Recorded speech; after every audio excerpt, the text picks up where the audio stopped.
റിയാസ് മൗലവി വധക്കേസ് പ്രതികളെ രക്ഷിക്കാൻ പോലീസും പ്രോസിക്യൂഷനും ഒത്തുകളിച്ചുവെന്ന് പ്രതിപക്ഷം. സംഘപരിവാറുകാർ പ്രതികളായ കേസ് സർക്കാർ ലാഘവത്തോടെ കൈകാര്യം ചെയ്തെന്ന് വി.ഡി. സതീശൻ കുറ്റപ്പെടുത്തി.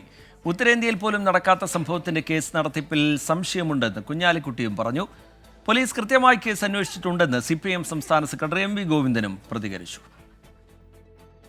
കേരളം ഏറെ ചർച്ച ചെയ്ത റിയാസ് മൗലവി വധക്കേസിൽ കോടതി വിധി നിരാശാജനകമെന്നാണ് പ്രതിപക്ഷത്തിന്റെ വിമർശനം.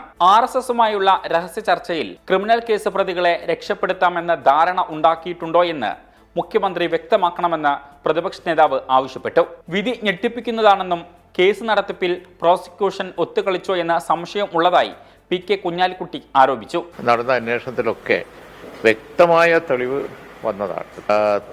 തെളിവുകൾ ശക്തമായതുകൊണ്ട് പ്രതികൾക്ക് ജയിലിൽ തന്നെ കിടക്കേണ്ടി വന്നു. ട്രയൽ നടന്നാൽ ശിക്ഷ കിട്ടുന്ന ഉറപ്പിച്ച ഒരു കേസാണ്. അതുകൊണ്ടാണ് എല്ലാവരെയും ഞെട്ടിച്ച ഒരു വിധിയാണ് എന്ന് പറയുന്നത്. കേസ് നടത്തിപ്പിൽ പ്രോസിക്യൂഷന് സീരിയസ് ആയിട്ടുള്ള തകരാറ് സംഭവിച്ചിട്ടുണ്ട്. എന്നാൽ കേസിലെ കുറ്റവാളികൾക്ക് തക്കതായ ശിക്ഷ ലഭിക്കണമെന്നും റിയാസ് മൗലവിയുടെ കുടുംബത്തിന് CPIM പിന്തുണ നൽകുമെന്നും M.V. ഗോവിന്ദൻ പറഞ്ഞു. ജുഡീഷ്യറിയുടെ മുമ്പിലാണ് കേസുള്ളത്.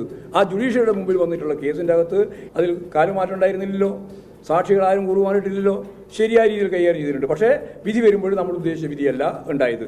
കുറ്റവാളികൾക്ക് ശരിയായ രീതിയിൽ ശിക്ഷ നൽകണം. വിധിക്ക് പിന്നാലെ സാമൂഹ്യ മാധ്യമങ്ങളിൽ സൈബർ പെട്രോളിംഗ് ശക്തമാക്കി പോലീസ്. വിദ്വേഷ പ്രചാരണം നടത്തുന്നവർക്കെതിരെയും പങ്കുവെക്കുന്നവർക്കെതിരെയും കർശന നടപടി സ്വീകരിക്കുമെന്നാണ് മുന്നറിയിപ്പ്. 24 മലപ്പുറം.